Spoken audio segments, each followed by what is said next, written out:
Good afternoon, everybody. It is Melissa Johnson speaking. I am the Principal Psychologist and the Director at Thriving Mind Psychology Clinic, located here on the beautiful Sunshine Coast. I'm so glad to be back on the Sunshine Coast. I have spent the last 5 nights in Melbourne and it has been freezing and wet and windy. So it's really lovely to come back to a bit of sun, although we did have a bit of rain today. So welcome to vlog number 40 of the 90-day vlog challenge. Today I'm talking about values and why it's important to have our behaviour and our action and our goals in line with our values. So what I'm talking about today is really a concept that comes from a real up-and-coming therapy at the moment, and it's gaining a lot of momentum and speed and recognition in the field of psychology. And it's called acceptance and commitment therapy.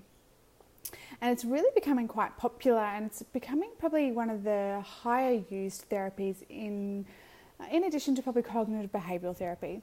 And really the underlying theory behind, or one of the areas of acceptance and commitment therapy, talks about the importance of our values and talks about how important it is to have our goals and our action toward our values. And what it suggests is when we are acting in accordance with our values, we are more likely to feel a sense of vitality and direction and fulfillment, I guess. When we are behaving in a way that is away or not congruent with our values, we're likely to feel discontent. We're likely to feel a real lack of direction, and we can really have that inner turmoil occurring. So first of all, what are values and how are they different from goals? So goals are things that we can tick off. So for example, goals might be things like to go on a holiday, or to save up for a deposit, or to finish our assignment. So they are goals. They are things that we can tick, tick, tick, done. Values are different. Values we never tick off. Values is something that we are always working toward. Okay, and we can have values in multiple domains and in different areas of our life. So to give you a bit of an example of what values are, they're things like being assertive, or being timely, or being courageous, being trustworthy, being honest. Okay, they are ideas. There's a huge list. It's probably a never-ending list of values. And we hold these values, and we hold different values in different domains of our life, okay? Now, I want you to be very clear and understand that everyone has different values, and that is okay. There is no such thing as a wrong or a right value. So what I value as a parent might be very different to what you value as a parent, and that's okay. Now, when I talk about different domains, I mean things like in our intimate relationships, we hold certain values. In our work life, as an employee, we hold certain values about how we want to conduct ourselves and what we believe is valuable in an employee. Or as a boss, or as a business owner. It might be we hold values in other areas, like with our friendships and what that looks like, or our health and fitness.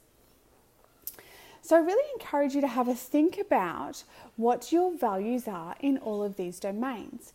And the reason why I say this is because if we don't identify what our values are, then how do we know if our behaviour and our goals are in line with our values?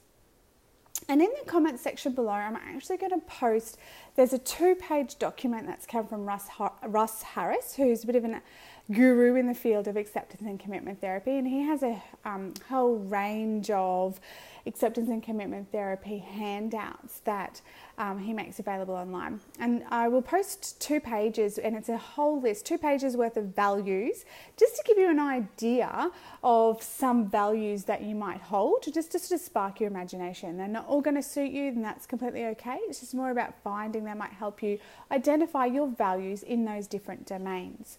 And I would encourage you to maybe sit down and write out those domains, which I'll also put in the comment section below.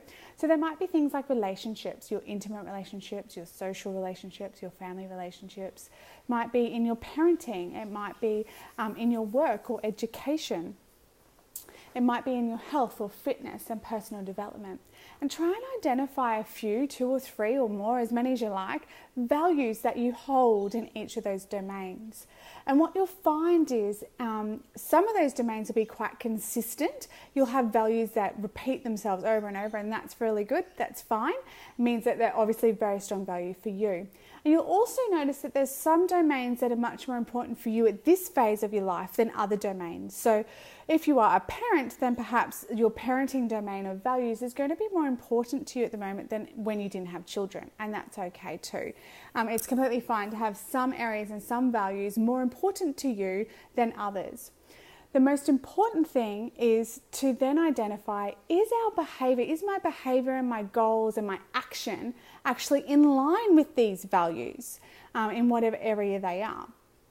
If the answer is no, I would be asking, why is that? What is stopping me from acting in accordance with those values? And is that creating some inner turmoil for me? Is that creating some discontent? So that is just a very, very brief touch on values. It's quite a big topic, but I just wanted to be able to identify the difference between values and goals and get you thinking about identifying what are some of the values in the different domains in your life. So remember, I'll post those documents in the comment section, 2 pages on some different values, and I'll also post some different domains that you can think about. You might have more, and that's okay. And then have a look at your behavior and your action and ask yourself, is your behavior in line with that action? And if not, is there something that you could change that might help you to feel a little bit more? I thought I might get away with my vlog. I'm not going to do it. One of my monkeys is coming out, so I'll finish up. So have a real think about those. What are your values? Identify your values and have a think about, are your behaviors and goals in line with those values? And if not, is there anything that you might like to change? One last point real quickly, hopefully if I can get it out, is something to think about is sometimes people always think that they need to be suffering from a major mental illness before they see a psychologist, and that's not always true. Obviously, we do help people that are suffering from major mental illness. However, I see a lot of people who come in and say, I just feel like I have no direction. I don't know where I'm going. I don't know what I do. And they can really benefit from identifying their values and learning some strategies on working on what is blocking them from stopping to have committed action toward their values. Why is it that they've been behaving away from those values? So it's something for you to think about, that if you'd like some help in this area, I would definitely encourage you to seek out a psychologist that has some training in acceptance and commitment therapy, and go and get some advice and assistance on identifying your values and those behaviours. Of course, if you are on the Sunshine Coast, you can always give me a call or pop my number in the comment section below. I'd love to see you. I'd love to help you identify some of your values and identify or help you put in place some strategies that can help stop some of that blockage that might be happening and have some really committed action towards that value, so that you can feel like you're living a life that's quite full of vitality and fulfillment and direction. All right, that is it for me today. I'm going to be really quick before they come and interrupt. As always, don't forget there's never been a better day than today to take the steps to having your thriving mind and your thriving life. If you have liked this, please press like or love. And please share it if you know someone that might find it useful. I need 12 more page likes to get to 100 so we can get our message out to stop the stigma. So please share with all your friends and family. But until then, bye for now.